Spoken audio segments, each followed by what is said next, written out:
once again, two of these all-star battles for the top spot in the conference. And once again, it was Paul George's Pacers that got the best of LeBron James. The Pacers' rising star brought the ball up the court, and when met by James at the top of the key, slammed. Put the ball between his legs before attacking the basket. LeBron is widely known as one of the toughest defenders in the league, but George, he disproved that theory, at least on this drive. George added another 21 points to go along with the throwdown in our jaw dropper of the week. David, that was rough. Please tell me I did not just see that. That was it's pretty good holy stuff. Shnikes, that was tough. That was a nice dunk. Right, you just stay on basketball here. You know, we had Alexis Govan on here. Did you really think, watching that game against Baylor in the NCAA tournament, did you ever think that they would put up the fight that they did?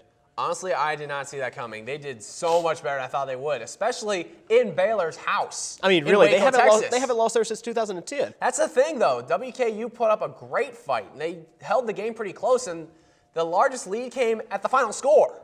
That's just showing how much they've improved. Plus, WKU's got some great size advantage down low with Chastity Gooch. You got Bria Gaines. You got McLean down low. You got these girls who can snag up rebounds like nobody's business. You got Bianca McGee who can shoot lights out. Baylor was a 30-point favorite headed into that game, and we heard assistant coach Bill Brock. He was in place of Kim Mulkey, who was suspended for that game. He gave a lot of credit to Western Kentucky and just talked about how great of a team they were. He really complimented Chastity Gooch, said she's one of the best post players he's ever seen. How could you not compliment these Western Kentucky players? They are incredible.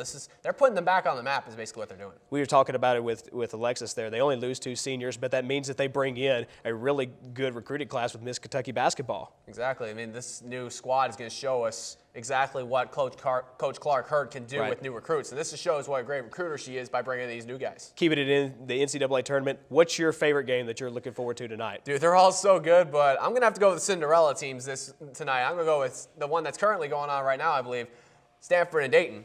I mean, which team's going to fit the shoe? Which one's going to go with the ball? Right. It's going to be a tough game, but these two teams are very evenly matched. I mean, Stanford's got great defense, which they showed against Kansas, stopping Andrew Wiggins, holding him to 4 points.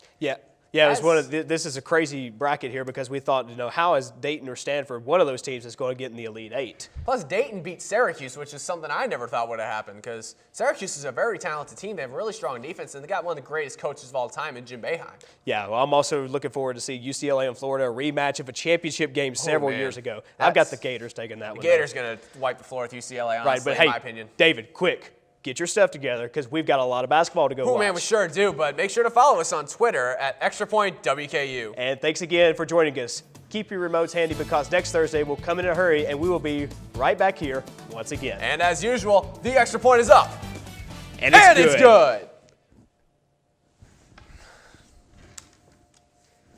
So Dayton and Stanford.